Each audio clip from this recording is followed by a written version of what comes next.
The logo that I have, it doesn't resonate with me anymore. So I need to look into exploring something else. But yeah, it's just not fitting. That should sound interesting on the live broadcast. The logo, the logo, the picture that I have. Yes. And just Yes, like that, we the are logo. live. We are live for Happy New Year. Yes, we are into 2025 and starting it off with Triple T number 158. Wow. How about it? January 7th, 2025. That just feels kind of weird to say. Kind of does.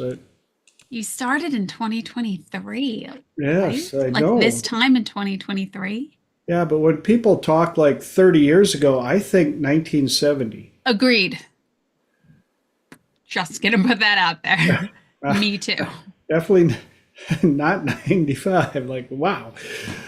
Anyhow, welcome to Triple T. My name is TJ Zebel. I call myself a professional problem solver, which I always follow up with no, I don't know everything. I just have a unique way of asking questions and helping people drill down to find the solutions and the answers that to all of the challenges and problems and questions they have bugging them in life, helping you get over old programming and building new habits, new programs, which is fitting right in the new year time when everybody wants to try out new habits, new resolutions, and all the above.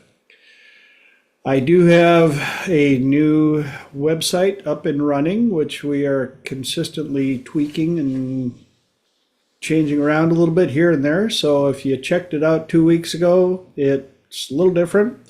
Go ahead and play Where's Waldo and see what changes you can find. I do offer a free, yes, free, no charge to you, 30-minute consultation. That's your chance to get a hold of me and we can chit chat for free for 30 minutes and discuss the challenges that you may be having.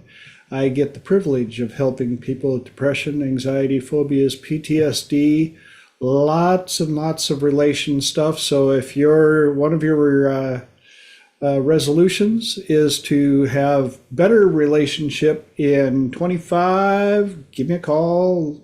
We'll set up and I'll introduce you to the Triple P protocol, which has been getting even more feedback and results, all positive. So I'm very proud of that. What else? Let's see. Something I started a year ago. It has been a year now. Is a different tie every week. And believe it or not, I'm still not on repeat ties. So, tie of the week. This may look familiar to some of you. That's right. Some of you may understand what Rolling Stones means when you see that tie. Others might be thinking ice cream. Wait, what? You'll get that later. And But the way we work Triple T, if this is your first visit or if you're watching the recording for the first time, you pick this one. The first hour, I have 3 topics that I do my best to work my way through.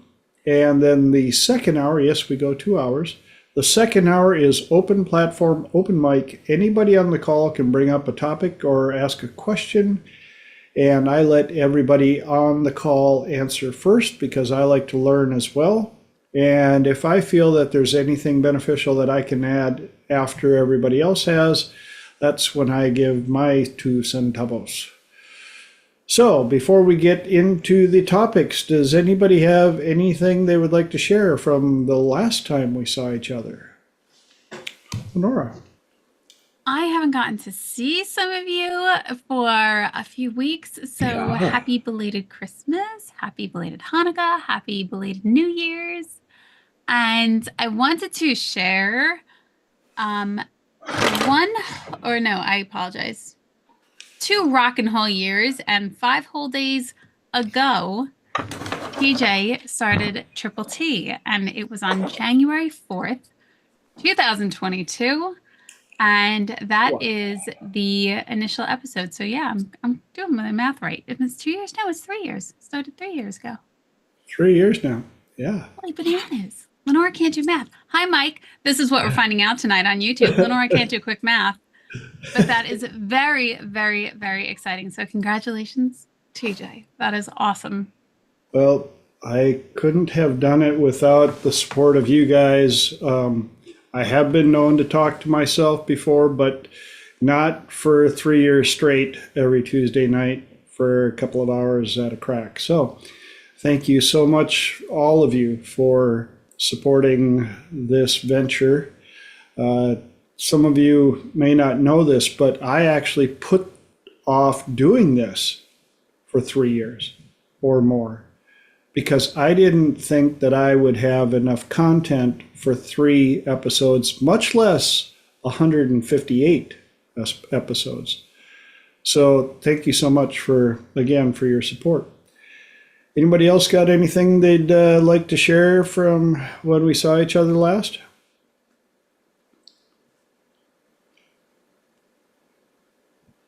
Yes? No? Maybe so? All right. By the way, rumor has it, and they're saying it quite loudly, that Dallas, Texas might be getting snowbound here by the end of the week. They're talking a foot of snow. And we know what happened. Yeah, right. And we know what happened 5 years ago when Snowmageddon hit.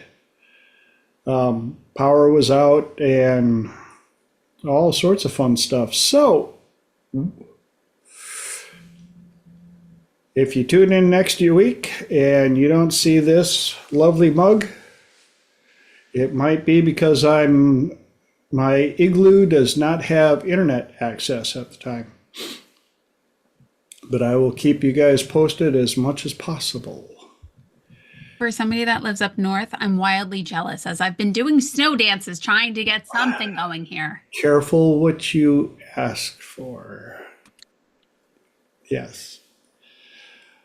So, and I still have the remnants of that mysterious bug that mysteriously hit the entire nation on the same day, right after everybody had a mysterious fog. So, coinky dink, I don't know, but I'm over it mentally, not physically. Rawr. Anyhow, anybody else got anything they want to share before we? Yes, Bart, please. I'm just hoping that we make our international connection tonight with Elijah and our Australian. The lovely Fran. Yeah, Yes. no, I was trying to think of an acronym for her that would be complimentary, but Yes. the lovely and talented Miss Fran. I wonder if they're going to be joining us. Well, let's put that intention out in the universe, and we would love to see their beautiful faces again. And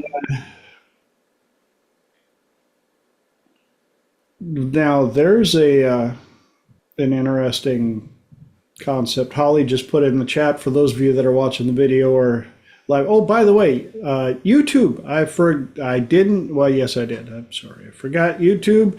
All of you in YouTube. Hi, Mom. Got to say hi to the mama. And for those of you that are on YouTube or watching the video, please do me a favor and do all the YouTube stuff. Click the subscribe button, ring the bell.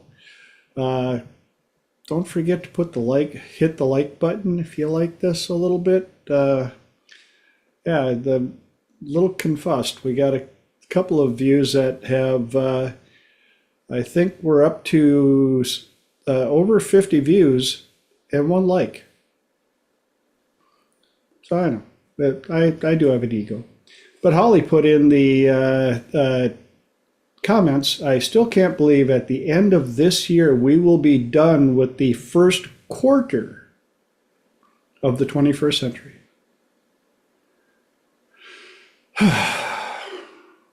Let that sink in for a little bit. Okay. Well, on with the show, as they say. Tonight's topics: paint it pink, income streams, and positively negative. Paint it pink. Anybody have any idea what that might be? I got nothing. Not unless you guys are painting your dining room. Yeah. I got nothing. I decided to turn my house into a real life Barbie mansion. Well, that'll be fun. Yes, my Malibu Barbie car.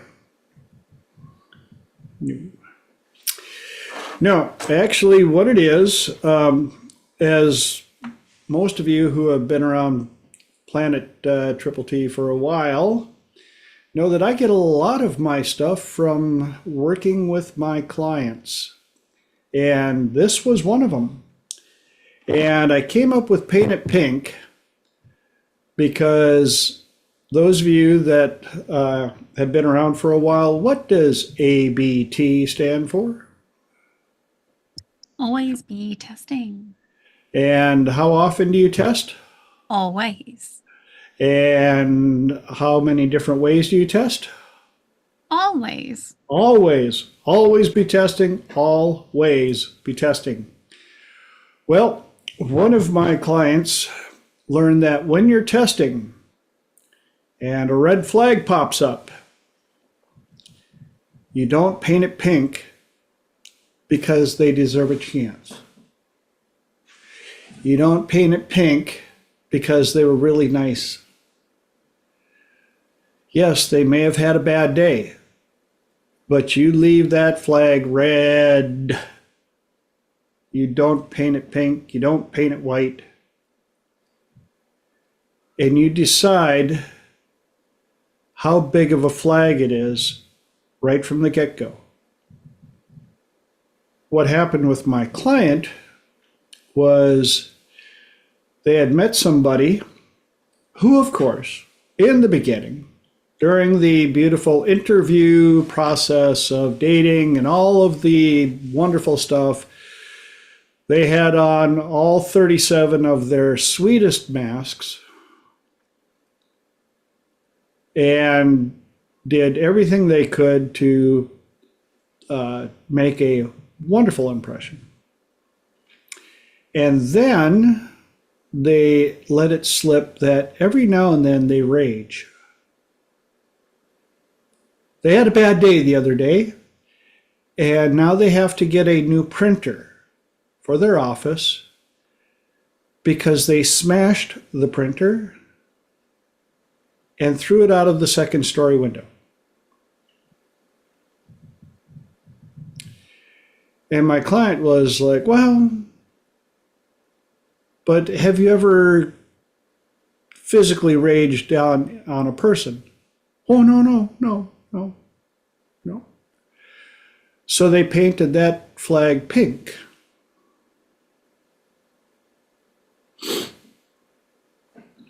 Yeah. Well, as time went on, the rage became more evident, and there was plenty of flags popping up all over the place, but they kept painting them pink until they were out on a date. And when they got back to the other person's place, it turned into an experience of a night. And they realized that all those flags they painted pink were supposed to be red. And no, nothing happened to them. But they had a major change of view. All the masks fell off. And when they got home, they had a full weekend of the best metaphor I could give was it was basically a detox. And that's when they got the download that one of their parents was an occasional rager. 3 of their exes were an occasional rager.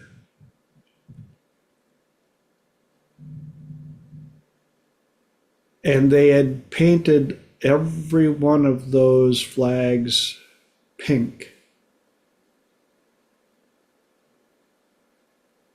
And then now they have made it clear to all of their inner youngers. If you've been around Triple T, you'll know what that means. Bless you. That when that flag comes up and it's red, it will stay red.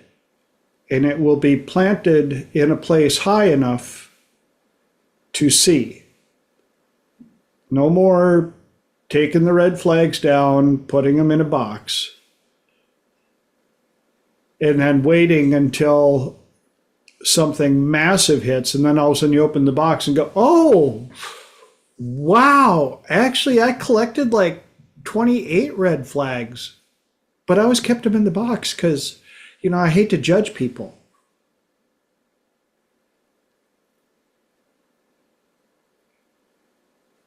And if you've been around Triple T enough, when I talk about different cards in the deck, I always ask my clients, how many kings are in a deck of cards?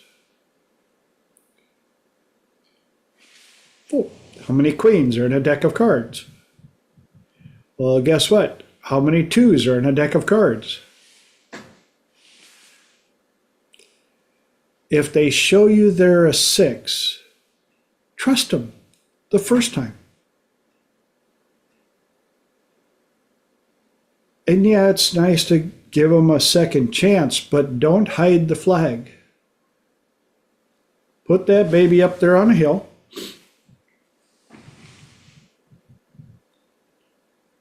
And when they hand you another red flag, put it up on the hill. Lenora. It's so funny that you're talking about flags because when you first said pink flags and red flags, I was thinking, it's also good to collect green ones. And it's also good to point out and take notice and have that awareness. And then I remembered something from the archives, which is always very interesting. People will tell you their good stuff just as eagerly as they will tell you their bad stuff. Isn't that correct? That comes if you know how to properly utilize the trifecta. Okay. In standard conversation, you'll find that, especially in the interview process, we call it dating, but yes, the interview process, the closet is closed, the skeletons are hidden, and they're very careful with their wording to hand you all of the green flags first. And that's where too many people get the urge to paint a red flag pink. Well, I've got so many wonderful green flags. I mean, look at this lovely little bouquet of green flags that they handed me. It's just beautiful. And the things they say to me, it's almost like a song. Wait a minute, I think I did hear that song. But they meant it beautifully. It was perfectly timed, almost like they'd practiced it before. And so that little red flag, well, I mean, it was, with my last relationship, that flag was huge. It almost smothered me. I barely made it out alive because that red flag was so large and heavy. And this one's made of the same cloth. But this person's different. They've got a different name. They're even from a different town. So I'm just going to take that red flag and I'm going to paint it pink and I'm going to put it down over here in this box. And because that bouquet of green flags, that is just wonderful. That's what I've been looking for in my last 27 relationships.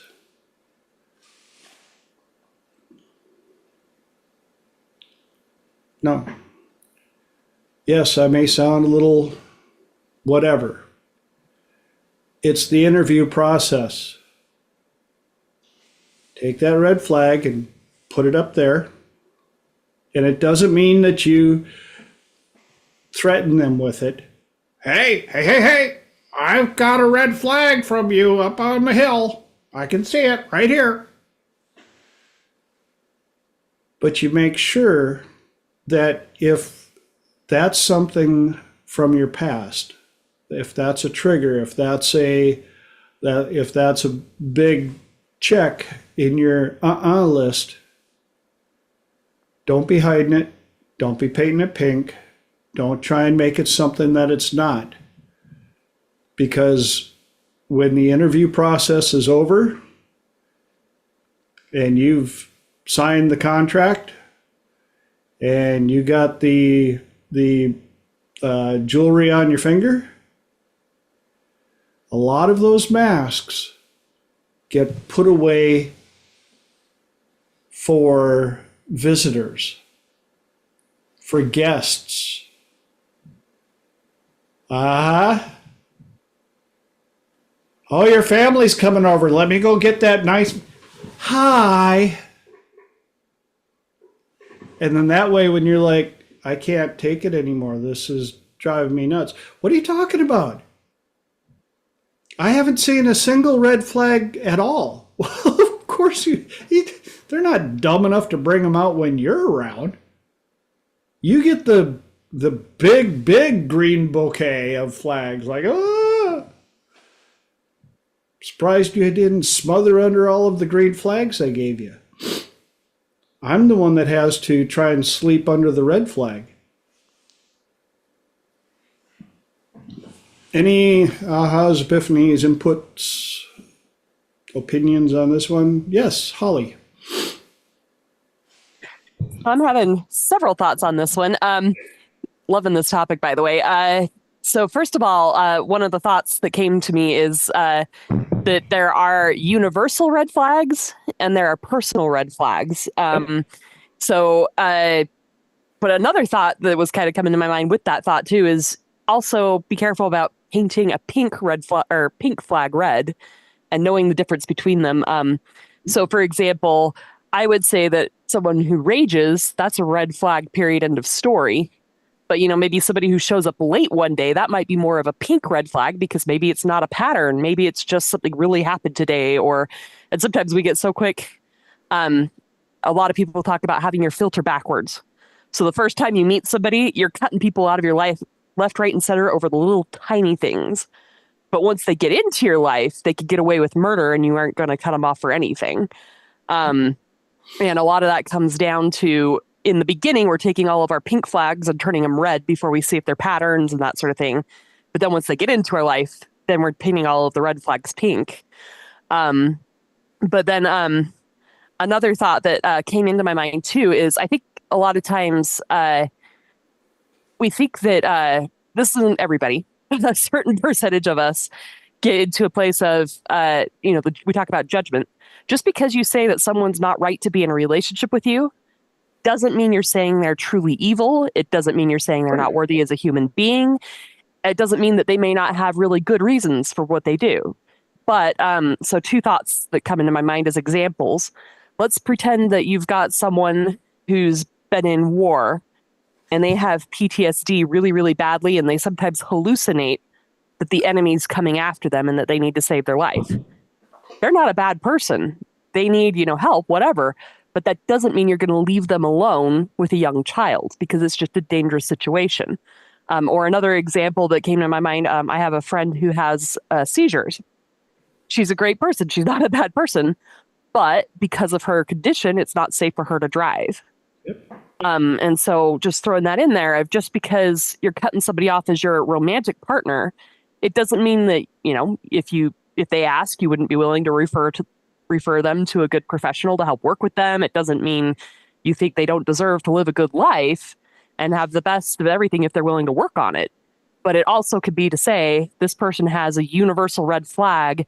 They shouldn't be in a relationship until they can work through whatever it is that's causing them to have that red flag. Yep. So yeah, you don't have to be horribly judgmental to say it's not appropriate to be in a relationship right now. And I'm so glad you brought that up. The squirrels were running around crazy, bringing me all sorts of stuff. Yes, you are absolutely correct. And the part of the Triple P protocol is having the clients set out a 1 year date of not being in a committed relationship. I've changed the verbiage. You're not going on dates, you're going on activities. You're looking for activity partners. You're looking for people to do things with, which takes the pressure off, because we're all for building new tribes.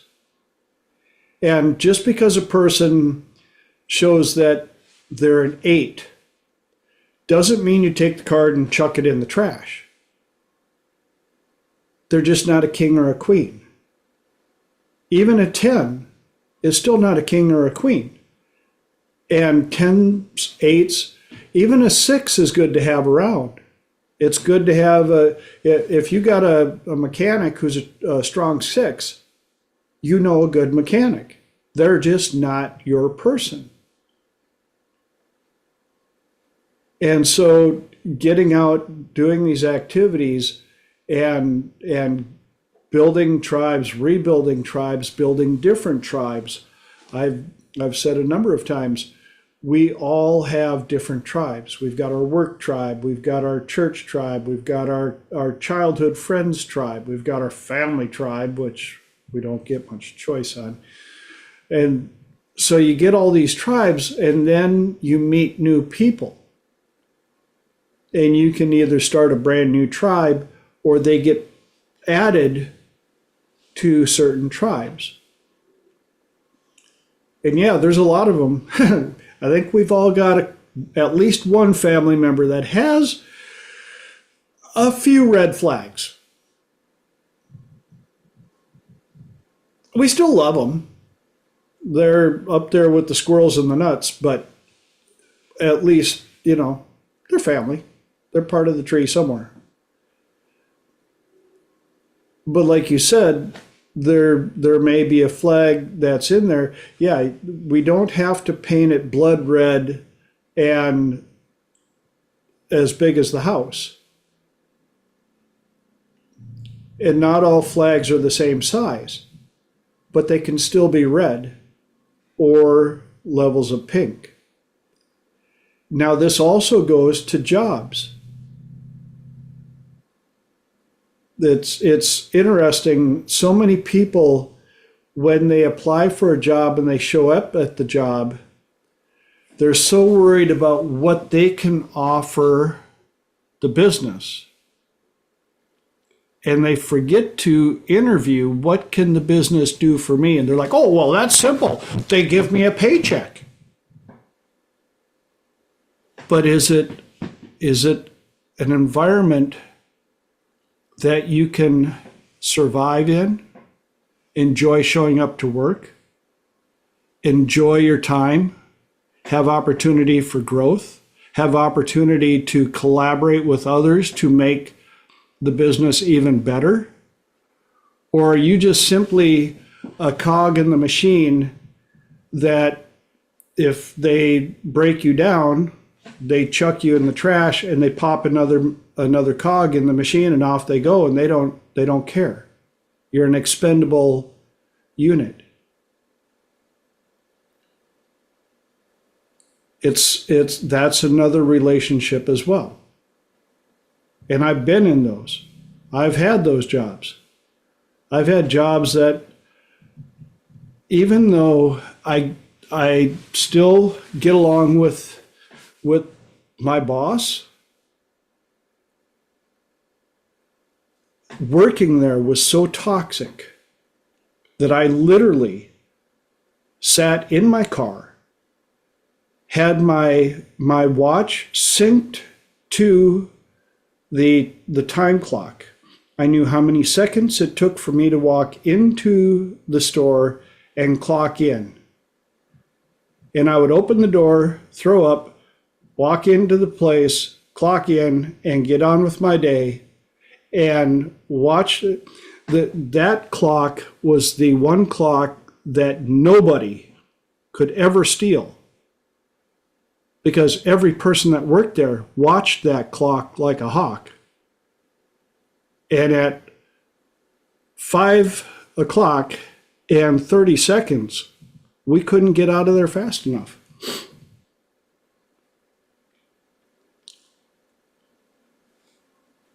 And so, again, that should have been, when I started there, I saw enough red flags and I painted them pink. And I went against all the stuff that I teach, and I stayed there too long until it literally physically made me sick. Because I thought, well, I need the money.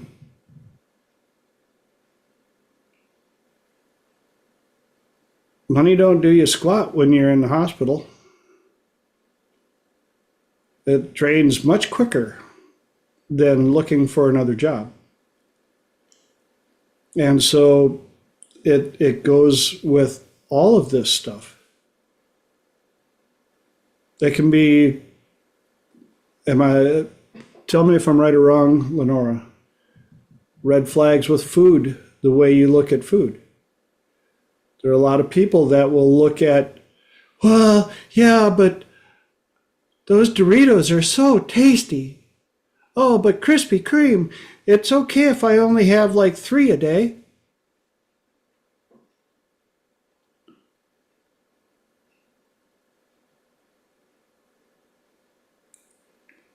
So this paint it pink concept, we have to look in the mirror and be very honest with ourselves.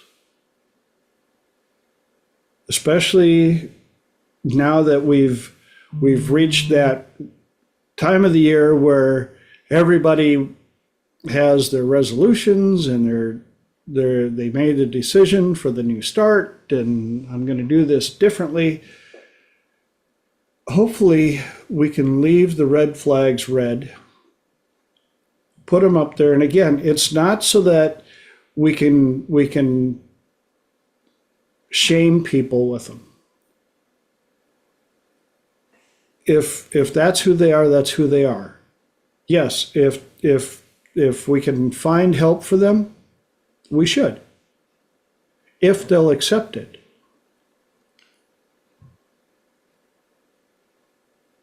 But don't let your feeling sorry for them paint those red flags pink just so that you can justify being part of their life.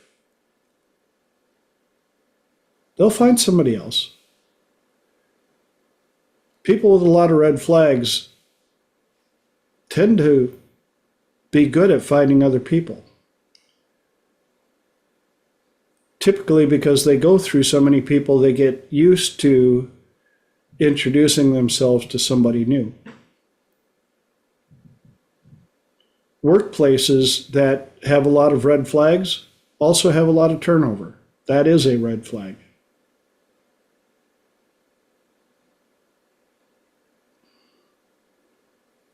Any other ahas, epiphanies, inputs, comments on this before we switch gears? Lenora. Oh, I definitely have lots. One thing that came to mind, and it's totally like 180 compared to where you were about leaving a place. When James C2, he was a fantastic hypnotherapist. Sadly, 2 years ago, he decided to make his transition into the spirit world. And one of the things that he had shared with me was when you're going for an interview, go in as if you were one of them. You're not asking to be a part of them, you're already with them. So, especially when you start to think about how might that turnover look? What does that environment look? Well, if I'm part of the team, what is my everyday action? What are we doing on a daily basis? How can I blend in? How can I basically connect with them in a different way? And I always thought that was very interesting. And it's something that I've carried with me into interviews, and I actually will tailor my wording. So, what are we doing on a normal basis rather than what are you doing on a normal basis? What are we doing? And really working to blend in with them. The internet is choppy. I apologize. The other one that you started to talk about was shame, and I thought that was a amazing topic, of which I will save that for the second hour.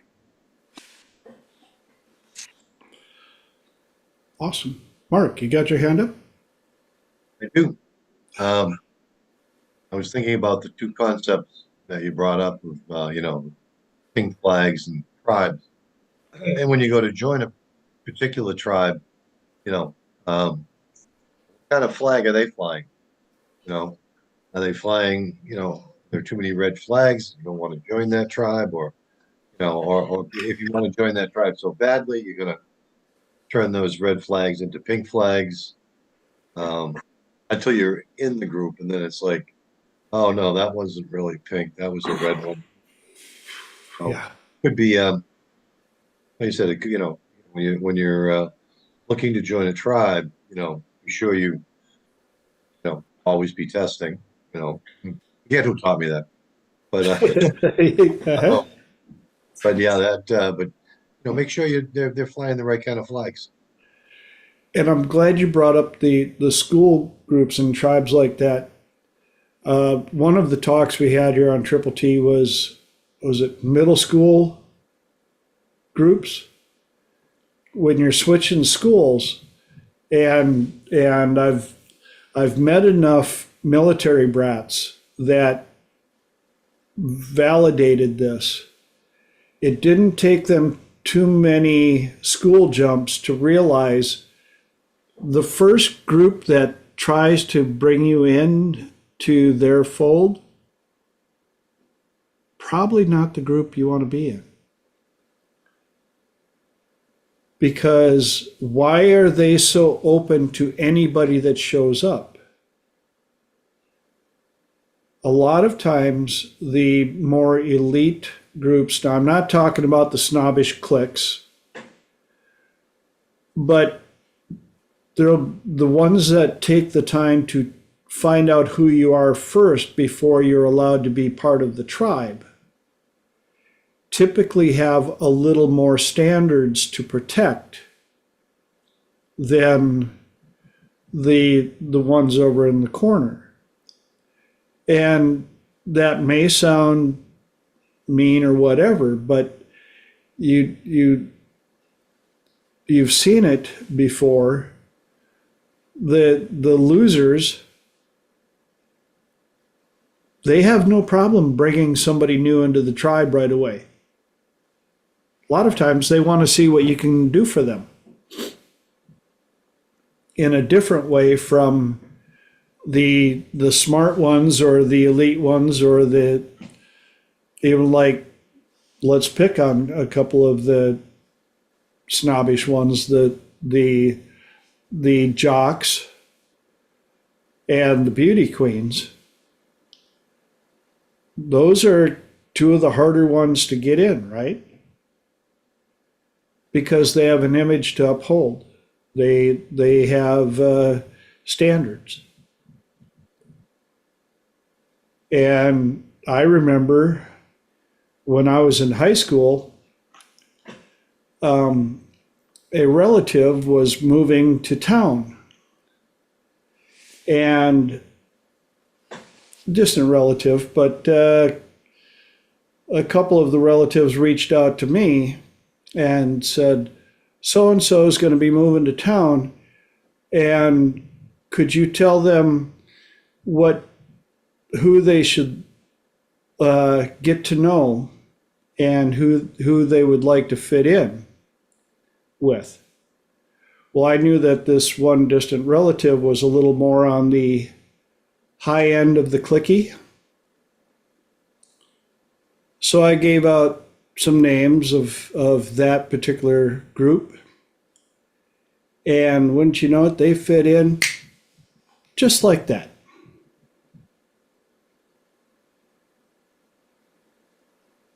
And if they watch this, A, they'll know who they are, and B, they'll know exactly what I'm talking about.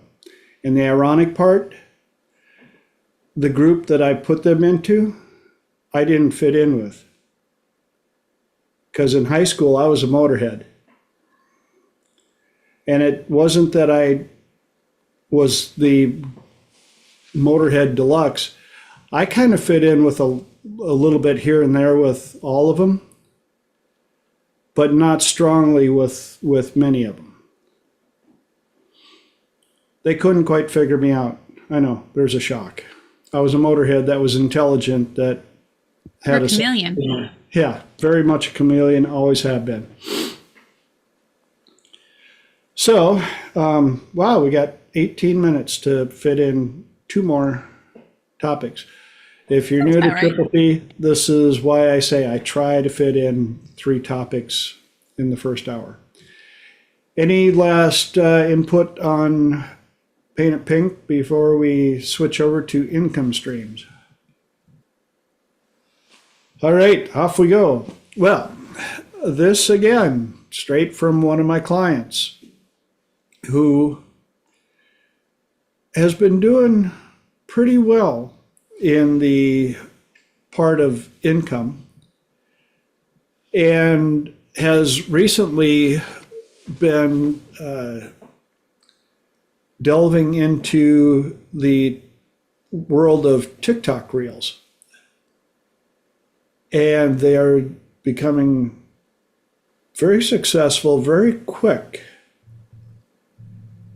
And one of their pink-ish red flags friends gave them a hard time because they're not searching for a standard 9 to 5. And trying to shame them and all that stuff. And it bothered them for a little bit until they finally realized that they had the power to stand up for themselves and said, excuse me, you have the same option as I do. And I'm already up to, I think they're up to 500,000 followers already, and getting intensely good feedback and comments. And of course, you got to have the trolls, because dogs don't bark at parked cars. But they said, why are you bagging on me for figuring out different ways to make money from my home office? I don't have to drive my vehicle and waste the gas. I don't have to get up early so that I can get ready to get in my car, fight traffic, and go someplace and work at a job that I don't like. And now they're looking even more, being they got the taste of at-home income streams, and they're researching even more of them. And the funny part is, and the blessed part, and the oh yes part, the more they look, the more they find. And they're building a brand for themselves. And that brand is going to include uh, t-shirts, hats. They've got clients already asking them, when you have people reaching out going, you need to make that into a t-shirt. You need to make that into a hat. Let me know when it's available. I will buy it.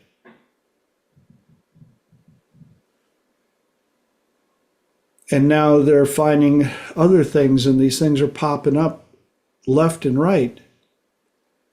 And their kids are successful.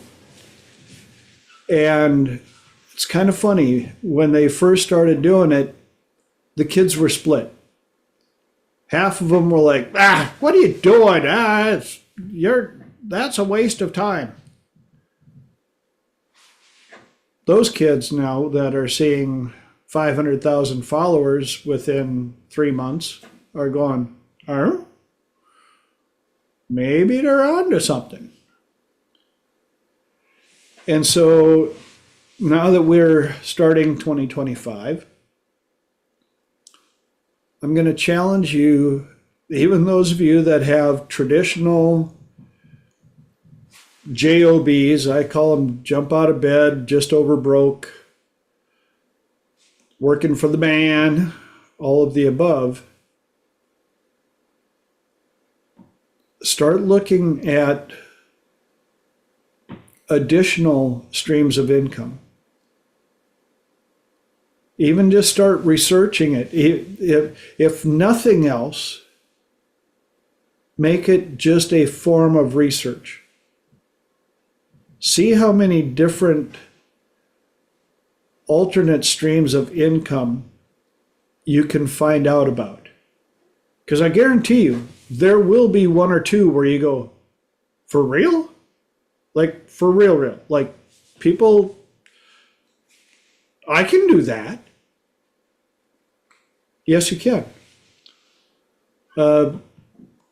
I know one person that decided to start making their own day planners, because there's software program. You design it, you put it on Amazon, and when it sells, the company prints it and sends you a check. Now, is it a monster check? Like, oh my, it could be, but even if it's not, if you spent 2 hours designing a really cool day planner and only 10 of them sell, and let's say you make, I don't know, $50. That's $25 an hour that you made on one day.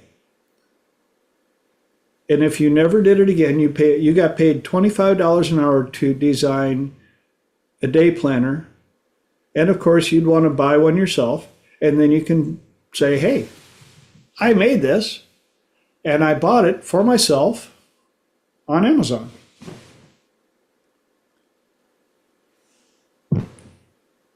Children's books is another one that my client's looking at. There are tons of ways to design children's books and sell them on Amazon and reach out to local churches and schools and stuff like that. And if you made $7,500 for fiddle futzing on a couple of nights with an idea, who knows where that might lead? They say the average millionaire has at least 7 streams of income. Yes. And the true, strong, bullheaded 9-to-5ers are like, how can you work 7 jobs? All right, that's bull hockey. Nope, that ain't never happening. It's all of these little extra diverse streams of income that they build up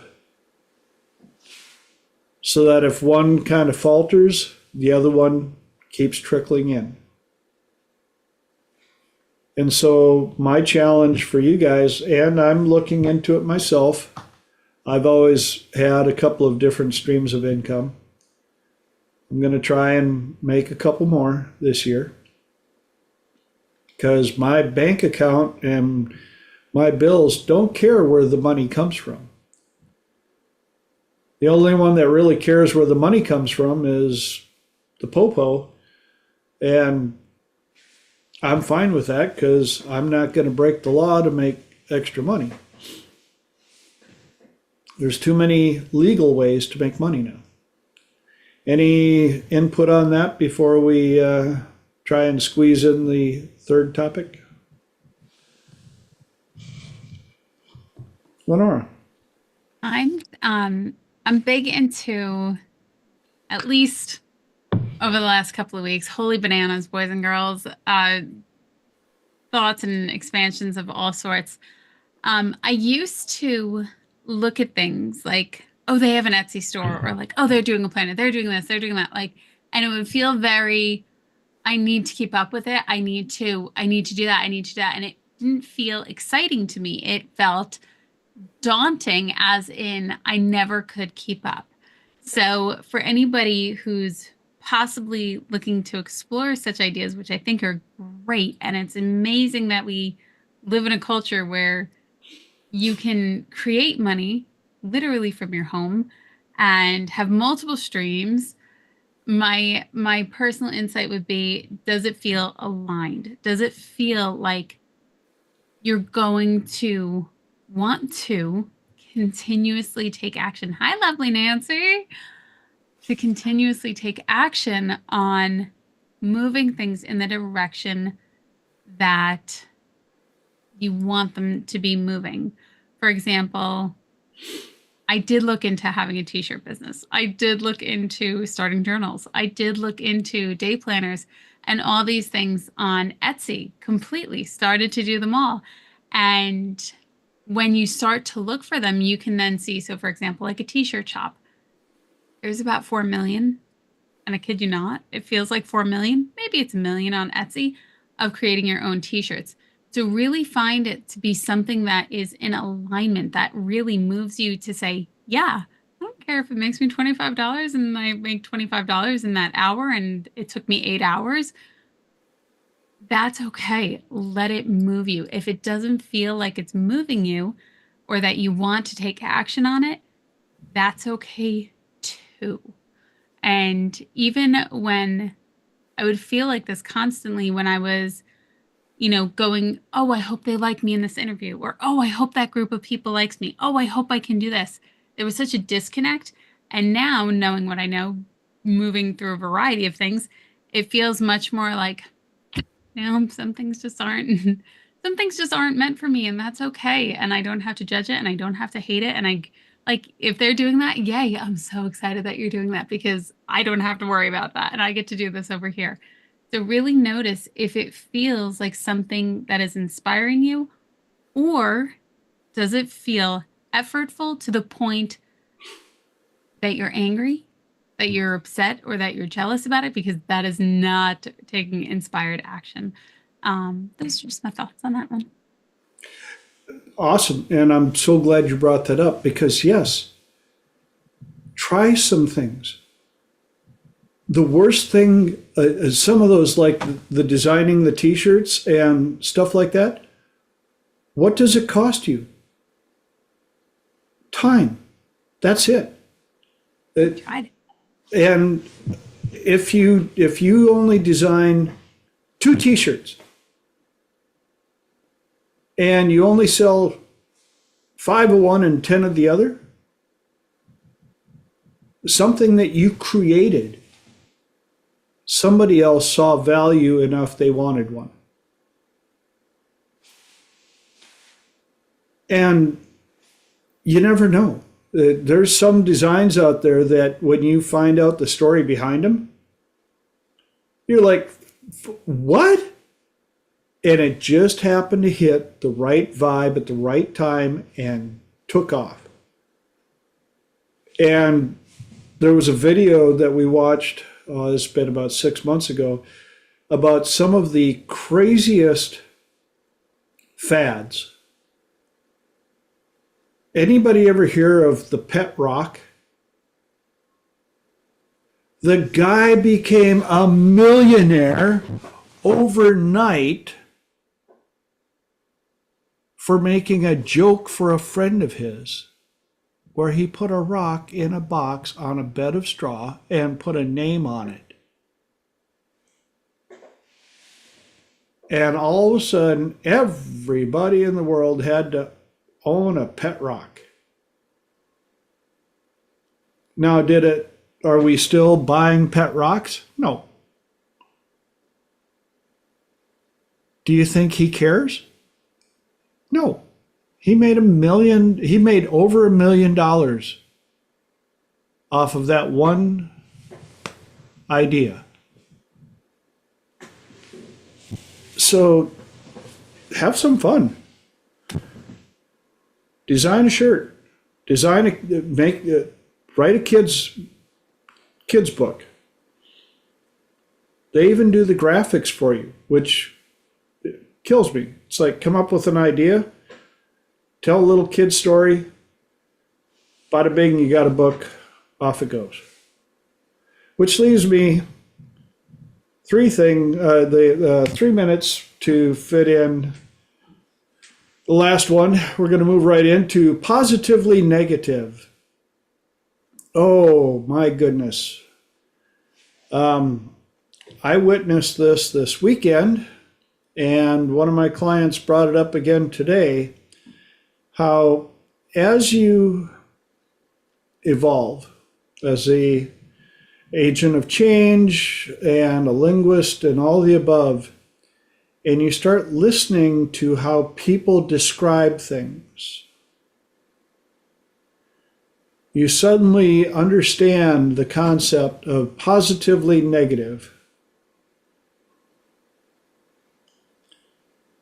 And I wanted to bring this up also as a challenge in this new year, to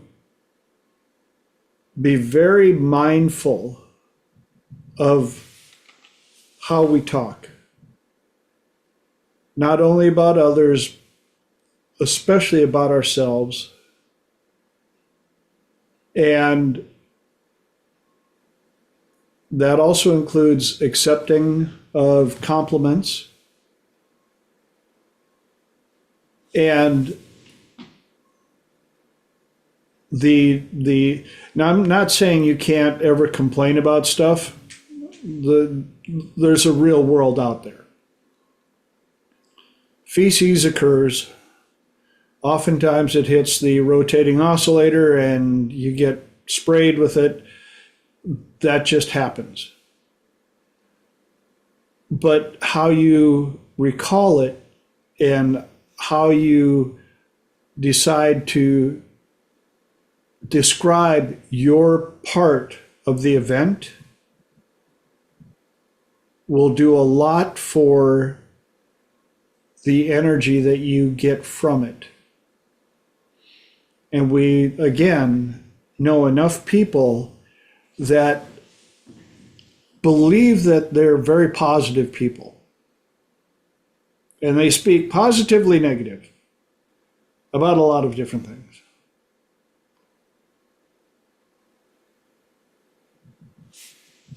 And we get to decide, do we call them out on it?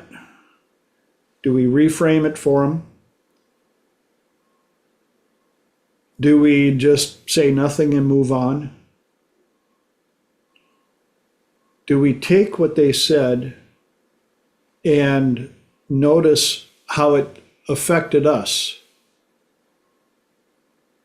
so that we understand how we affect others with the words that we say?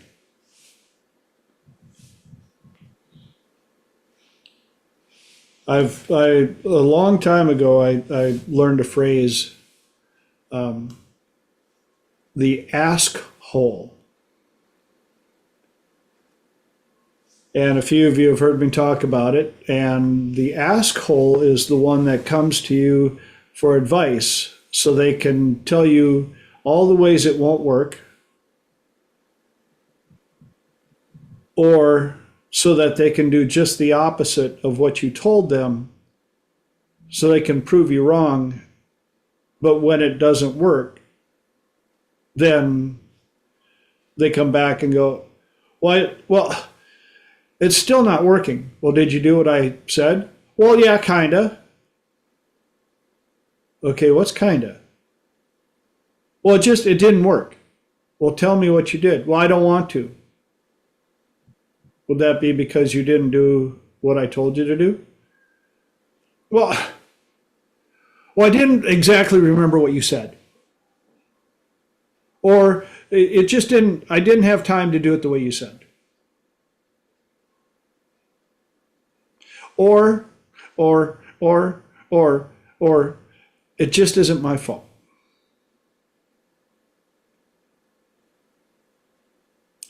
And that brings us past the top of the hour. Any quick input, ahas, epiphanies on positively negative before we move on? Oh boy, do I have some thoughts. I think the biggest red flag is when people go, I just can't complain about anything. The problem with that is, well, what you're not paying attention to is the problem with this is very much embedded in their language, and they're quick to judge, and they're quick to take out any fun, and they're very quick to complain. I hate to complain, but But do you? but I'm gonna. I hate to talk bad about other people, but And I will say, I do think that there is a very appropriate time and place to vent, to have, whether you want to call it your day in court, whether you want to just go on a bit of a da da da da da. I get it. Like, I am for sure human.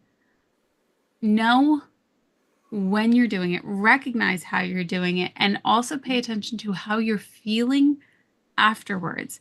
Because some people will go and word vomit all over just to get validation of getting somebody on their bandwagon to complain and to commiserate with. There are a lot of people that know that I am happy to listen, but I will not commiserate with you. I will not entertain it. I will not go with you into battle going after somebody else. Like, I just don't do it anymore. And I absolutely used to do it. And I had to recognize, especially when you say to people, or you hear the word drama in their vocabulary, and I'm just done with the drama. Are you? Like, you pay attention to how you're feeding it. So if it is something that you go to work and people are commiserating and squawking about the same things, you guys building energy. And if that's your intention, great. If you walk away, or if you notice you got up, you were in a great mood, and suddenly you're not, something happened. Follow the path, retrace your steps. What happened? And this can be very, very, very it's very bonding. So if you're not wanting to be a part of the drama, you're going to notice. You're going to start to separate yourself. And people will start to say something like, well, what, you have nothing to say about it? Nope. I got nothing to say about it. And I got a squirrel over here that is jumping like crazy. If you're thinking about working at a place, see if you can join the workers at happy hour and see what kind of conversation they have at happy hour. Because I remember a couple of places I worked in, yeah, we would meet for it wasn't exactly happy hour, it was more of a de-energize, shake off all of the negative junk hour, whine and moan and say nasty things hour. So, and we are 5 minutes into your guys' hour. So let's see what we have in the second happy hour here. Again, if you're watching for the first time or you're watching the recording for the first time, the second hour of Triple T is where anybody on the call gets to ask a question or bring up a topic, and everybody on the call gets or on here blah, blah, blah, gets to answer first because I like to learn as well. So let's see if the tradition continues. Who's got a question or a topic for the second hour? And go. Go. We're going to make music. Yes, I know. And I'm going to put up a timer just to see. Well, that, and I think also, here's my thoughts, guys. And by all means, I feel like it should be like, we're bringing appetizers to the party. Everybody brings an appetizer. Everybody brings a question. Right?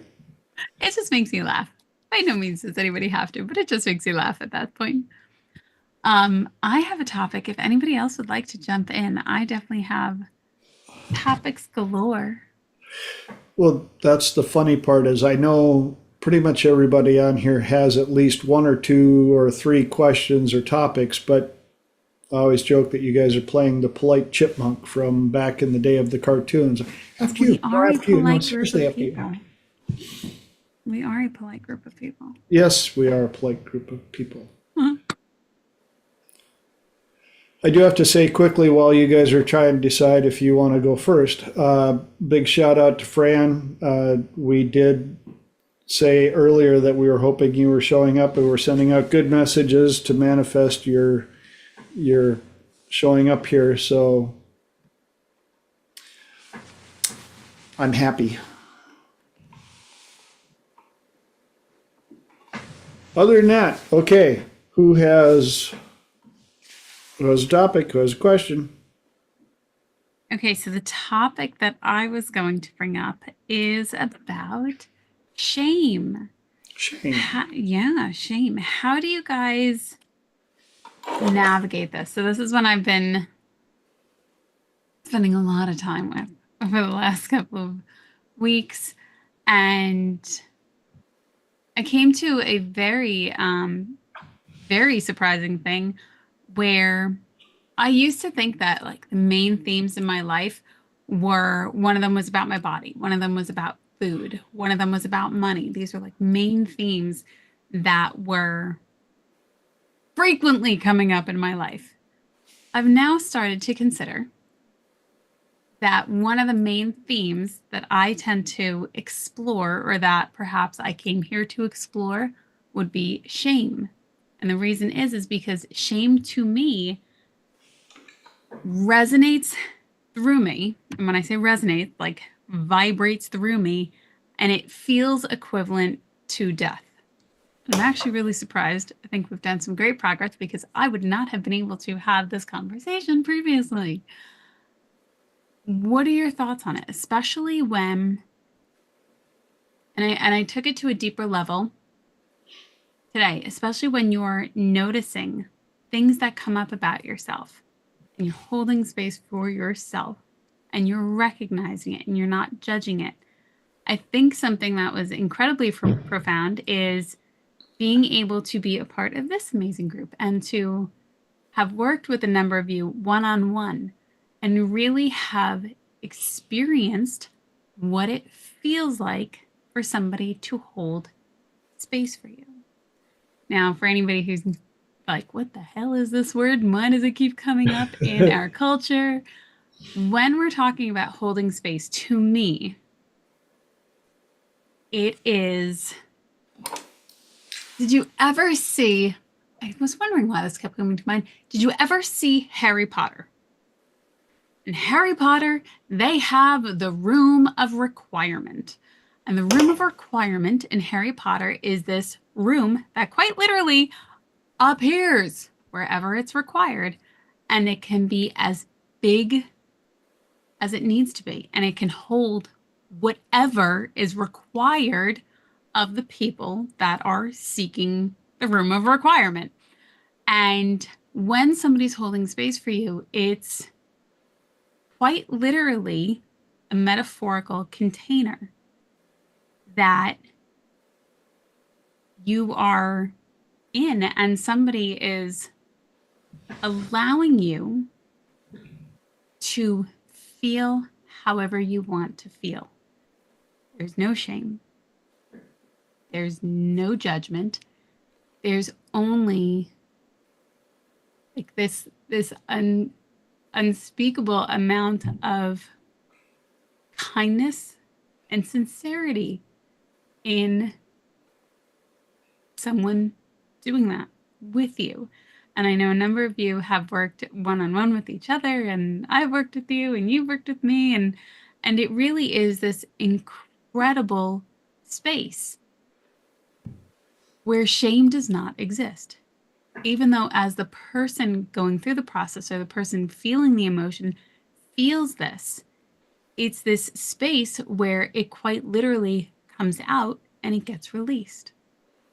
And it's extraordinary to be a part of.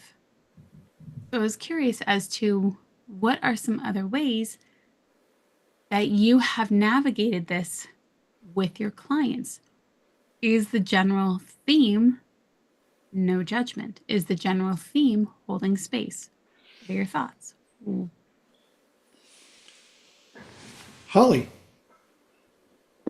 So I got a ton of thoughts on this one. Hi, Holly, I miss you. Hey, it's so good that you're here. We missed you the last couple of weeks. I miss you.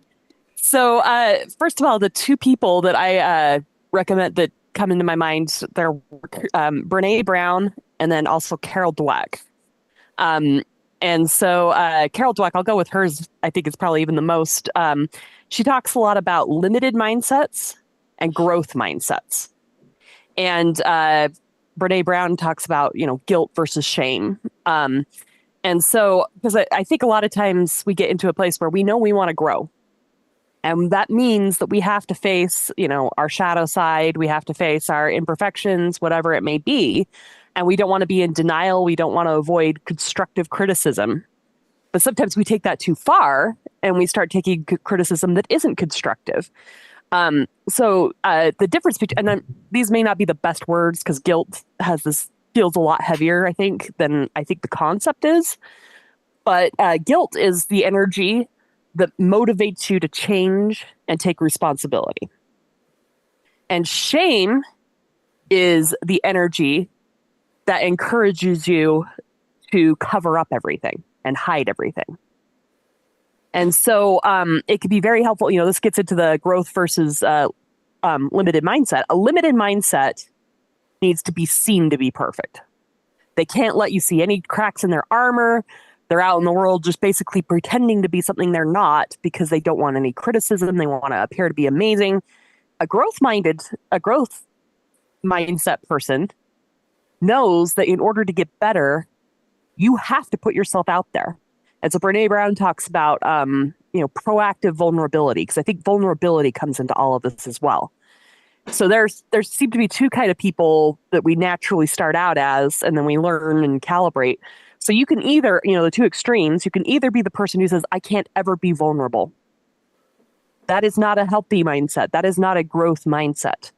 But then you also have the person who's vulnerable with everyone to the nth degree before those people have earned it. And so the key is I'm going to be a little bit vulnerable with you and then always be testing, right? I'm going to test and see how you respond to that vulnerability. Do you hold space? And I love that room of requirement description. That's definitely going to stick with me for a long time. But, when I show a little bit of vulnerability, do you hold space for me? Or do you jump down my throat? Do you judge me? Do you tell me what to do? Or do you listen? There's a bunch of different tests. And if you listen and you hold space, then I'll be a little bit more vulnerable and I'll let you be a little bit vulnerable with me. And we earn that right. So, I think so there is an appropriate level of vulnerability. And a lot of it is learning who has earned the right for that and who hasn't earned the right for that. But then once you do that, I think I've said this phrase before, but being careful who you invite into your process. There's one thing to say you're invited into my life on the outskirts versus, you're on the castle grounds versus I've actually invited you in for the feast and I'm going to let you see my messy process and see all the parts of me. But yes, know that.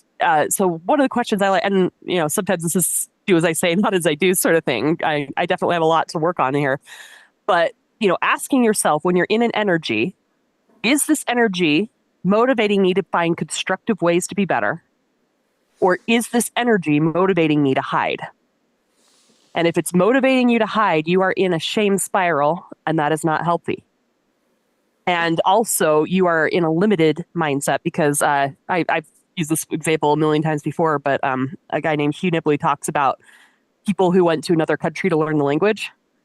And I can't remember how many of them there were, but most of the guys, stayed in all of they basically stayed inside and talked to each other in this foreign country. And the one guy went out on the streets of the country and played with the kids. And the kids made fun of him and his language skills. And so it was that limited, if all the people who are in the limited mindset, all of these adults, I can't go play with the kids. I can't let the kids speak better than me. But by the end of the trip, the guy who was willing to go out in the streets and play with the kids and let them make fun of everything he said, he spoke way better because he was getting that immediate feedback and he was willing to swallow his pride and look stupid to get the growth. So are you willing to look stupid to get the growth? What matters to you more, how you look or what you're learning? Very much so. I've met many, many, many people that are too afraid to learn or ask questions out of the fear of being judged and feeling stupid. And as such, they don't get access to all of the information that was there for them. Thank you for bringing that up. Mark. Yeah, when Laura mentioned shame, the squirrel that jumped in first was from Despicable Me, when the three little girls were in the foster home, and there was another person from the foster home, and they were in the box of shame. And if you remember the movie,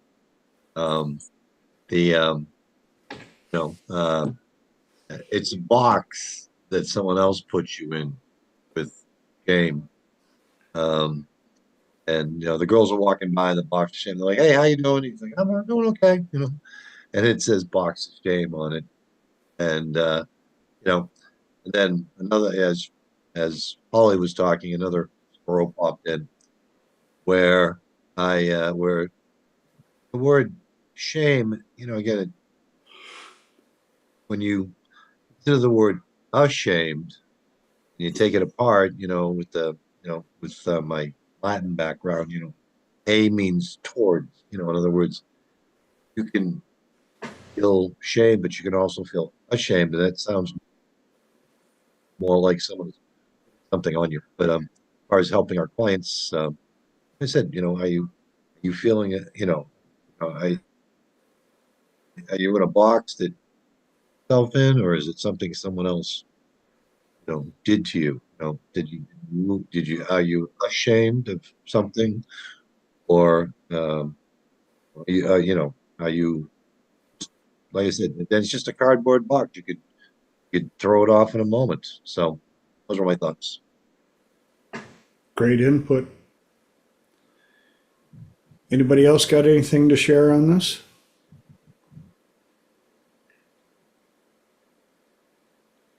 Obviously, I deal with a lot of this when I'm working with clients.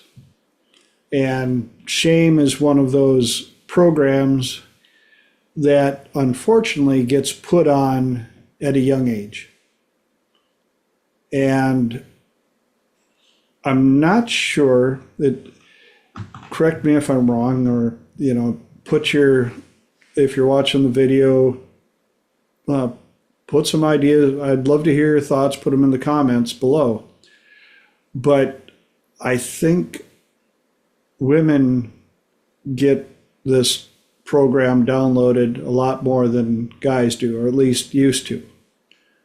You know, when I grew up, it was sticks and stones and all this stuff, and we were pretty much led to understand that people can't shame you without your permission, which sounds good on the exterior level.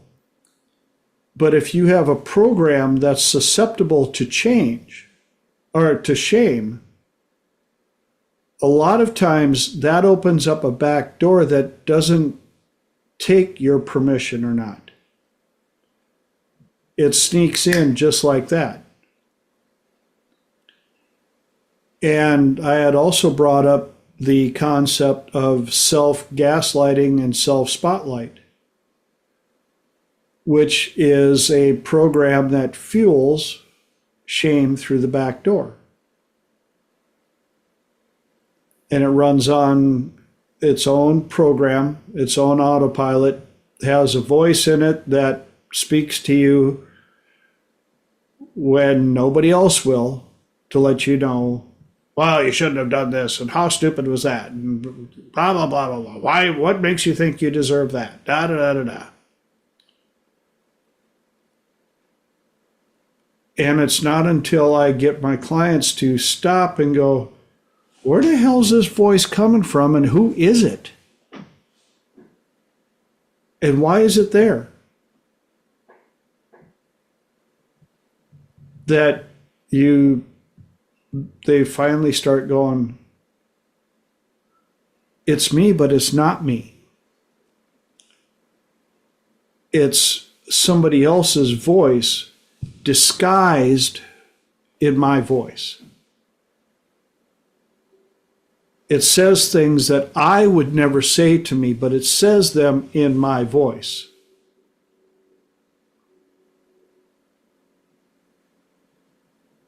If somebody, a stranger, came up to me in person, in public, and said any of these things to me, my reaction would be very visceral. But because it's in the confines of my head, I don't know how to react because it's in my voice. How do I tell my voice? How do I tell me, from me, to shut up? And why won't it when I tell it to? And I watched a really cool, I think it was Instagram or whatever, and nowadays there's so many different venues for these, where a person said, I want you to close your lips tight, keep them closed. You guys can all do this right now. Close your lips nice and tight. And I want you to say, without opening your mouth, I am beautiful. Do you all hear it? Now I want you to do it one more time with your mouth closed. Say, I am beautiful.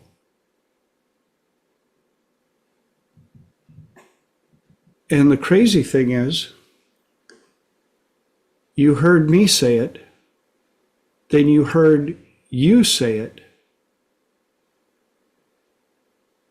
and now here's one step further. With your mouth closed, I want you to repeat hearing me say, I am beautiful, and then I want you to say it to yourself, I am beautiful. You've now heard my voice externally. You heard your voice internally. You heard my voice internally. And then you wondered, where did your voice internally come from? Because you heard it say and repeat exactly what I said, without moving your mouth, without making any external noise.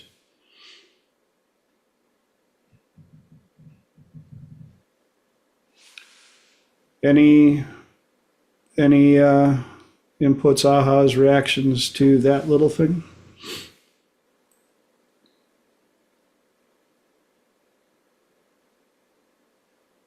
Hey, amigo. Holly. Gosh, I am loving that. I'm gonna be using that so much. You know, it is interesting that a lot of this is about the internal voice. I was thinking back, this is kind of a weird connection. I don't know why my mind's even going there, but I was thinking back to a Jordan Peterson interview that I was watching too, that was talking about there's two things that are the most common causes of the trauma in our lives. And one of them is the things that were done to us or that happened to us. And the other is the things that we've done or we believe we've done. But often they get trapped inside. It was kind of this interesting thought of like, we don't even realize what we're saying to ourselves because it's buried so many layers deep until we actually identify that voice. Because one of the things I was thinking about, we talk about working with clients. Say you're working with someone who was abused as a child. It amazes me that they go through they describe this horrific abuse, whatever it may be, and yet the thing that's messing them up the most is the shame rather than what actually happened to them. And, as adults, especially, even they would probably look at it this way. As adults, we look at it, we say, you are an innocent child. You didn't do anything wrong. What happened to you is absolutely horrific. The people that hurt you it's all about them. But they're thinking about, oh, I was out of bed when I wasn't supposed to be out of bed. Or I was wearing clothes that, made my attacker wanted to come after me. Or, maybe I snuck out of doors or, whatever it may be. And I don't think we realize the power of that voice when it's inside, when it's saying bad things, but also the power of that voice when it's saying good things. Yeah. And so, I think shame plays an even bigger role than we realize because we don't think it should play a role. And so because it shouldn't play a role, we pretend it doesn't. Yeah. Lenore. Oh, the role shame plays in my life. I find parts to be like this wildly helpful concept. So I don't know if anybody's dove down the hole of parts therapy or masks or which version of you. I know we talk a lot about masks here. When we have that inner critic, so there's so many layers and levels. And something I learned really recently, which was really beautiful, was not just talking to the inner critic, not just talking to the younger self. There's another layer, at least to me there was, and it was quite literally holding space for the inner critic. Yes, obviously for the younger self, but quite literally for the inner critic, because as remarkable as it is, they are trying to help you and they're trying to protect you, whether it's from fear of loss of control or from further pain.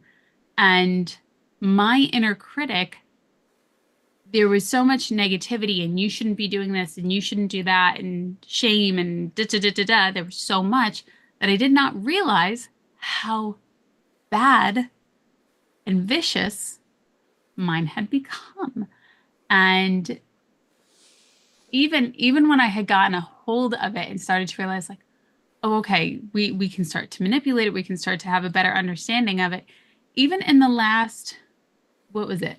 I'm going to go with a ballpark it. I'll say last 3 months when I was having a conversation with TJ and he was walking me through a process and he pointed out to the fact that I was gaslighting and what was the other one? Shaming? Was it gaslighting? Spotlighting. Thank you. Yeah, gaslight, spotlighting. Myself. And I did not realize it because I had just labeled the whole thing inner critic, which to me, there are different levels and different degrees of severity. And when you start noticing the voices in your head and how they impact your life, I've also noticed, this is free advice. You don't even have to pay for the course. You don't even need the nickel. If you have lack of sleep, how much more significantly vicious these voices in your head can become. And even if you're thinking like, no, I'm not tired, I'm just not in the mood, it may seriously be contributed to the lack of quality sleep that you have gotten, because there are times where I'll wake up and I'm like, fine, whatever. I just didn't have a great night's sleep. It is Yep. a good thing I don't get on the phone with people. I'm not that nice. And my inner critic is like, it takes a lot of state control to just be like, no, I'm okay. My inner critic is massively, massively vicious on days where I do not sleep well. So those are my personal insights on the inner critic and how vicious they can become with shaming, gaslighting, and spotlighting. And if you're not sure, have a conversation with someone, perhaps someone in the group that is paying attention to your language and who will wonderfully, there she is, who will wonderfully say to you, who is talking? I see you talking. I hear you talking, but that's not you. Who is talking? And we'll sit there and quite literally peel this apart, because we can get so deep into it that we have no idea, not a clue. And we may, in fact, have labeled it the wrong thing. 100%. Yes. SRUs, what we call self-regulating units, the inner fuel that you have that runs you. It takes a lot of SRUs to keep the demons at bay. And when you're tired and fatigued and all the above, you don't have enough SRUs to keep them at bay. And that's when a lot of people hear that inner critic coming in. But then we got the beautiful Fran showing up and making life better. So, hey, good to see you, my friend.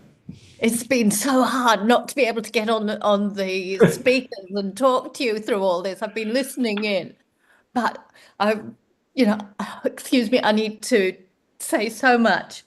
But holding the space, Lenora, you've got the most beautiful analogy.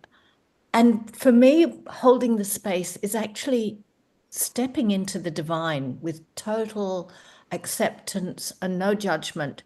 And you actually, as a listener, especially if you do it well, you actually raise your own energy so that you are holding this safe space, no judgment, total acceptance. Be whoever you are, whatever you are, no judgment. You become God. You become as God. At that time, it's a totally divine, or goddess, it's a totally divine, safe, benevolent space. A wonderful, wonderful exercise that I came across. I mean, shame and guilt, they go hand in hand. And the guilt is really our own judgments, and people who have been abused automatically take on the responsibility that somehow it was their fault. And you've all touched on this as well. And it's so easy to take on that guilt, but moving into that safe space so that you can express that, you can actually allow the person who's the client can actually see their self-judgment for what it is when they're in that space. So it's a wonderful space to be able to express these things. A beautiful exercise to get over a lot of the guilt and the shame is actually the silent confessional. And if I haven't shared with you the silent confessional, at its full strength, not everybody can do this first off, but if you can sit fairly close to somebody and look into their eyes, say nothing. One person is the confessor and one is the forgiver, or the person that's being listened to. And without words, you stare deep into the other person's eyes, and one person for 2 minutes, it's so hard to keep it up for 2 minutes, says silently in their own mind and own body, they confess all the awful things that have ever happened to them, that they've ever done. And the job of the person who's receiving and accepting is just to totally hold that space and bless and forgive.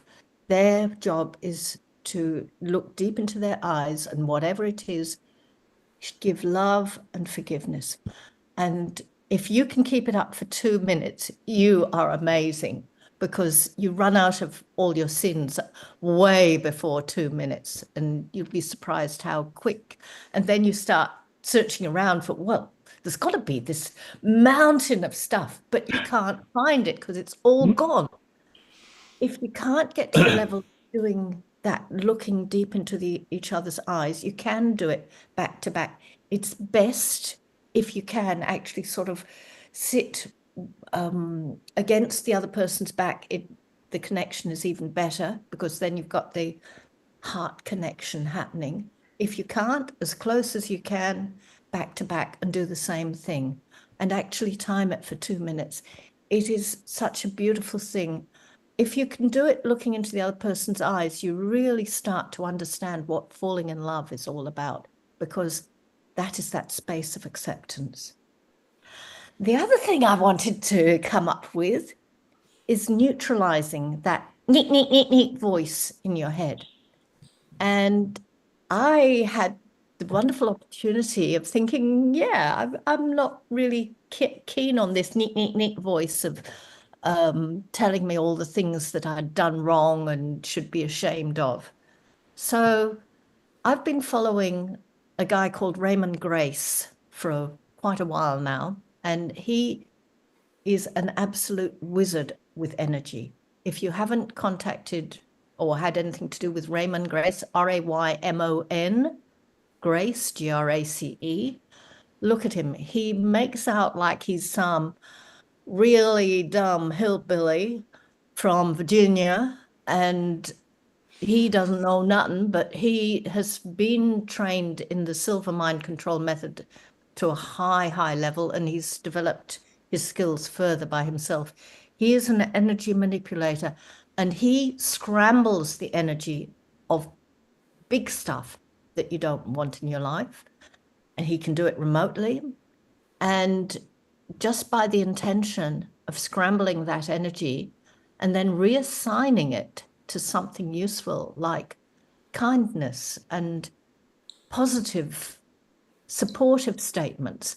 And yesterday, I believe I scrambled my voice and turned it into encouragement and love. And certainly for 24 hours, it's been really good. And instead of thinking, oh, you stupid person, you shouldn't have spilled that, it was, okay, that's all right. Do it again, or do something else. That's fine. And to have that's fine instead of you stupid idiot is so relieving. So those are my points. And thank you all for your comments. And thank you, Lenora, for opening that topic, because it's huge. And having the privilege of holding that space for somebody, whether it's holding the space while you're doing a therapy session with them, or holding the space while you are receiving a silent confession and forgiving them. Again, you put yourself in the place of the divine forgiveness. And it's a wonderful thing to feel that total acceptance and total forgiveness in your own body as well. Okay, I'm done. I love that, Fran. Thank you for sharing that. That's so glad to have you back here. I miss both of you ladies big time here. You add so much to Triple T that when you're not here, your presence is definitely missed.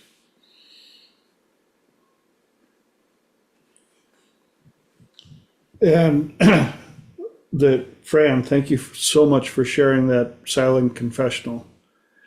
One of the things that when I describe, or when I talk with new potential clients and stuff like that, is the concept of non-disclosure therapy. There are so many things so many protocols that we have come across in the last 15, 20 years, even in the last 5 years, that are so effective where the client doesn't even know what the actual event, the actual thing that's dragging them down is. They just know that we have this unique way of going in, finding that energy, and getting rid of it. And they'll come out and they're like, I feel 500 pounds lighter. Well, you are. You've been carrying this stuff around for only God knows how long. Well, what was it? I don't know. I don't need to know. As long as you get to wake up tomorrow with a whole different world in front of you. And so, Silent Confessional, one more amazing tool, one more amazing protocol that can help people for much needed non-disclosure therapy. Lenora. Mike. Really? Really? Hey, I'd get it by now. So I had something else pop up. You know how we've said, and it depends on your school of thought, wherever you like to come from, whether you think this is a one-time experience or that you're here to learn lessons and you're here to your soul is here to expand and to grow. And one of the things that I tend to think is that I came to learn lessons and that I am more than this physical being, that there is more. And that I chose to explore certain themes. So one of them I mentioned earlier that it happened to be, I'm starting to think more that shame is a theme that I decided to come to explore. And the reason I started to think it was different than like my body or food is because those are very tangible, where shame is very much an emotion. And one of the things that I thought was very interesting is this is where we get into the voices in my head again. When we say things like, it's not your fault, I didn't choose to experience certain things that this part, this human layer version of me, this small container of me, person part, can understand. And then I would have this battle going, well, apparently I did because like I came here to explore this thought and I came here to explore this theme. So I'd have this back and forth. But when I can sit with the idea that it's not my fault, when I can voice that, when I can experience that in this section, in this piece, in this part, and hold space for that part, it becomes very, very different. And there's an honesty and there's a vulnerability and an exploration that says like, fuck, I'm sorry to YouTube. I didn't do this. I didn't do it on purpose. I don't know why I'm experiencing it. I don't know why it came up. And then still having this greater, more expansive, this deeper understanding or this other part that says, it's okay. I know you don't get it. It's okay. I promise you, I'm here. You will never exhaust me. I'm here with you until the end of time. You can feel the difference in those pieces. And this is why I also love parts, is because then you get the ability to honor this piece and that piece, and they can coexist. It's not one or the other. It's this and that. I wanted to share that. There was something else, but I'm sure it's long gone with another Scarl. Awesome stuff. Thank you so much, Fran. Well, I just wanted to point out that this forum, this space, is actually a sacred space where we can be ourselves. And the other thing I wanted to point out is there's so many things that we don't understand that we actually have a choice about, including whether we can even scramble that neat, neat, neat voice in our head. And just like, and I don't know how many of you are NLP people, but fast phobia method and scrambling particular memories, we can scramble the frequency of that voice if you want. And I don't know whether you'd like to actually see if you can do that now. And I will do I'm not an expert like Raymond Grace, but I can do a certain amount of energy. Would you like to scramble your neat, neat, neat voice? Just see what happens and actually scramble the nasty energy and turn it into a helpful, supportive, kind energy. And if you'd like to do that now, I'm right now holding the space to scramble that energy if you would like. So if you want that, bring that neat, neat, neat voice up. And we'll just neutralize the frequency, just like a radio signal. Just scramble that radio signal.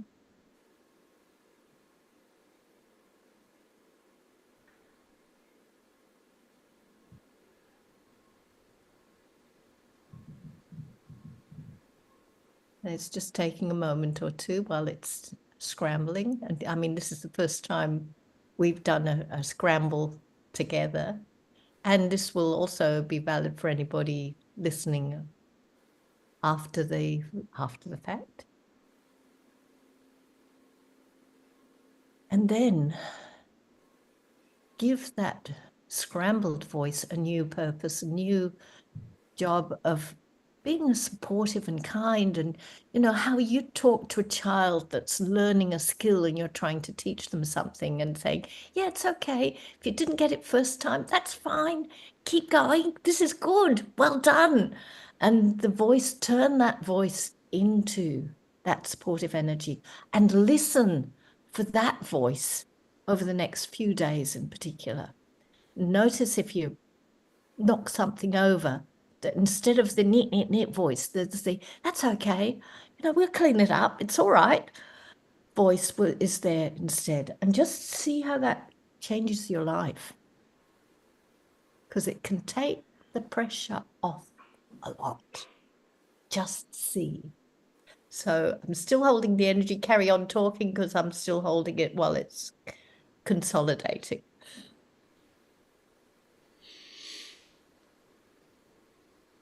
Don't mind me while I process, Fran. I love that. This is beautiful if you're yawning. Well done. That definitely something's happening there. Mm-hmm.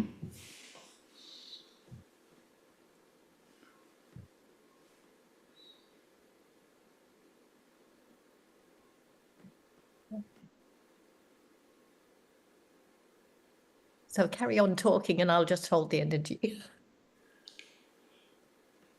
I just want to put out for those of you on YouTube or watching this recording, feel free to rewind and play this back as many times as you want.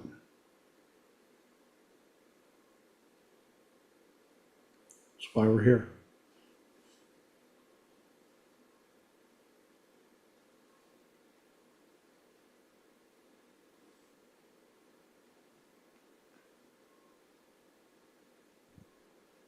Awesome stuff. I love this tribe. Mm-hmm. You must all be working with this because I'm getting so hot here.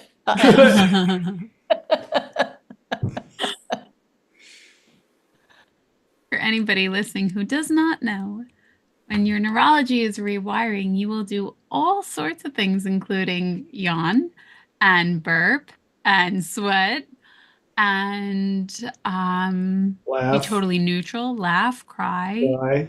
Yep. I don't think, and I'm happy to report, anybody toots, but just in case, if it happens, it's totally fine. Yep. Whatever it is, it's fine. It is. I've Just show had that clients. you're Yeah, I've had clients go stiff as a board and slide right off the chair onto the floor. Yeah. So Wow. I've had them shake violently. I've had them sweat profusely. So whatever suddenly popped up, embrace it. And as you hear those voices change over, don't keep trying to bring the old neat, neat, neat, neat voice back just to see if it worked. Let it go. Mhm. listen for the kind voice. Yeah. Listen, actively listen for it because it is there. And the other frequency has been scrambled now. So just like changing a radio signal, it's changed. Mhm. And yeah, have a listen to Raymond Grace because he scrambles energy that you don't want and turns it into something useful. And he can do it with large numbers of people from a great distance. In fact, the more people you do, the more you heat up. I was going to say, you've talked about him before, right? Is he the cowboy? Yep. He makes out he's a simple mountain man, Mhm. but he is a master of energy. So if you're I'm going to put it interested, on the YouTube chat too. yeah, have a look at his YouTube channel, have a look at his YouTube videos. He's got a lot of free stuff, and he's got some stuff that you can buy, and that is really powerful. And his mission Aw, is actually to clean up water in the world. One of his very missions. cool. And he just doesn't know what he can't do, and so he does it anyway. Aw.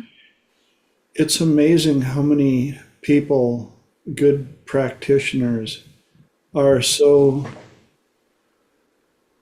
humble and they're just like, it's just something that I do.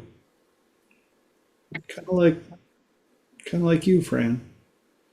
Well, I want to give a shout out, even though my fire brigade won't be watching this, but we had some big fires around very close to where I live, threatening the town last week, and we are brave firefighters and fire workers. It's just what they do, and they are so humble, and I love them. That's why I've been a fiery for 25 years. This is also my community, very earth-based community, but true salt of the earth, good people, and very humble. It's just what they do. They risk their lives, and it's just what they do. Yeah. And for those of you that are watching that are a little confused, Fran isn't here in the United States. She's down in Australia where it's summer. And I don't know if you didn't hear this earlier. Here in Dallas, Texas, they're telling us by the end of the week we may have a foot of snow in a state that doesn't know how to deal with an inch of snow. So, fire and ice. And we're getting fires in California too. Yep. And Yeah. then a hurricane of winter stuff in DC and all around. It's kind of interesting. So I'm so thankful that you all are able to be here and bring our collective energies together, even with all the stuff that's happening on this planet. There's still wonderful, good, loving energy, and we get to share it. We get to help others.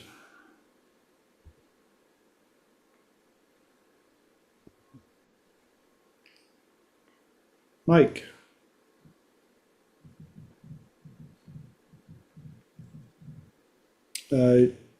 If your mic's not on, Mike. There you are. There we go. So, here in North Dakota, we use usually get that type of weather. Unfortunately, what's happened is that the cold mass of air from Canada has come down. It's called a Canadian high, and that has deflected all of that down south. So that's unfortunately we're like below zero. Some of our towns in North Dakota have been almost a week below zero um, without getting above, and that's what's happened. So sorry about that, but that's what happened. If I thought that you had control over it, we'd be having a different discussion. Yeah. But growing up in Minnesota is one thing when that kind of weather shows up. Down here in Texas, these houses, just like Southern California, are not made for any weather below 40. And they should be, because we do get a little bit of winter here, but Snowmageddon back in 2020, when they found out that the Green New Deal didn't exactly do too well with Mother Nature throwing us in the snow globe, they're saying that we could potentially lose power down here because they made us so dependent on solar and wind that when Mother Nature drops a foot of snow, the solar panels don't produce. The wind turbines freeze up. They don't produce. And the large electric facilities that we used to have, they shut down. And a lot of them, they started dismantling them. And then they went, oh, oops.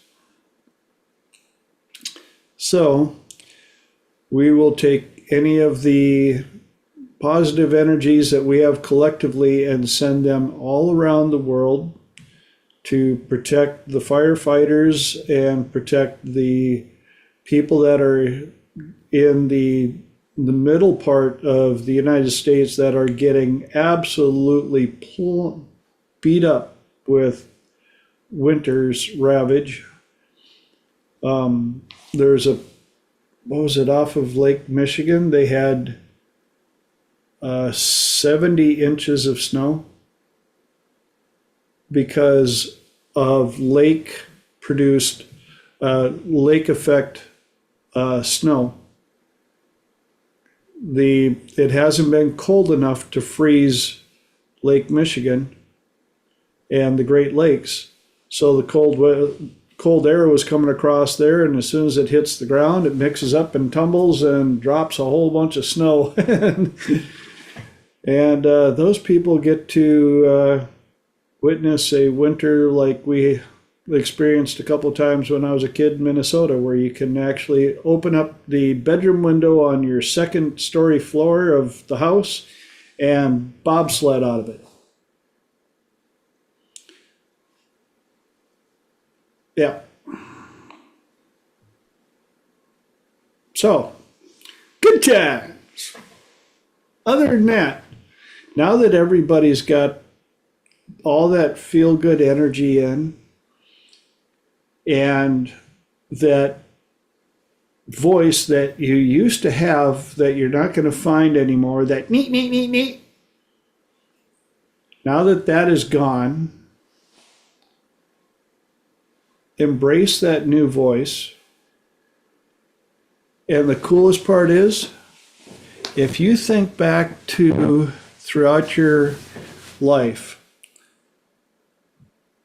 I know that you'll be able to find a voice, whether it was a relative like grandma, or the neighbor lady, or your favorite teacher, or somebody that just had that voice that allowed you to go, ah, let that, Fran, go ahead. Just thinking that if you think of the voices that we're doing the neat, neat, neat, you can actually send all this kindness back through time and space to them and heal them as well. And that adds another layer of healing to you and them. Is that the So Court of Atonement, Fran, or similar? it's just sending loving thoughts. You can do Okay. it through atonement. You can do it through Raymond Grace. You can do it just by intention and send love and the healing back to them, because if they've got a voice like that, just imagine where that came from for them. Yes. Yeah. You can send the healing back through time and space. Just as easy you can for you directly. And what an amazing way to change generational. Very much so. We have the ability to change 7 generations forward and backward. And the coolest part is they've proven it.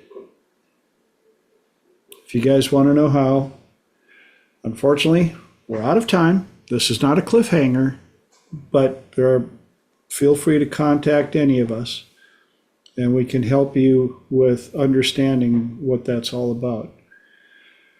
But unfortunately, I think, what was it, last time I joked about time manipulation? We all have the ability to experience time manipulation. You want to stretch time? Do a plank. A minute feels much longer than a minute. You want to speed up time? Do something you really enjoy. Because stuff like Triple T, 2 hours, just like that. And as soon as I can figure out how to reproduce time and give it back to you guys, you'll be the second ones to know. But until then, I will always tell you, thank you, thank you, thank you for taking your precious commodity of time and investing it here on this platform, not just for us, but for anybody out there that needs to hear the message that our squirrels, our higher selves, or the divine, whatever, delivered at the right time through the right words to the right people that needed to hear it. And if that's you, awesome. Feel free to share this with as many people as you want, not for my glory, but to help people help make this world a better place, because we have the ability to do that. I believe in all of you, love you all, and look forward to seeing your beautiful faces again soon. Till then, go out, live a wonderful life, and know that you are loved. Bye. Happy New Year. Happy New Year. It's so good to see you all. Happy New Year. You. Bye. Thank you, everyone. Fran, thank you very much. Adios, Oh, guys. and Yes, very much, Fran. love you, Mom.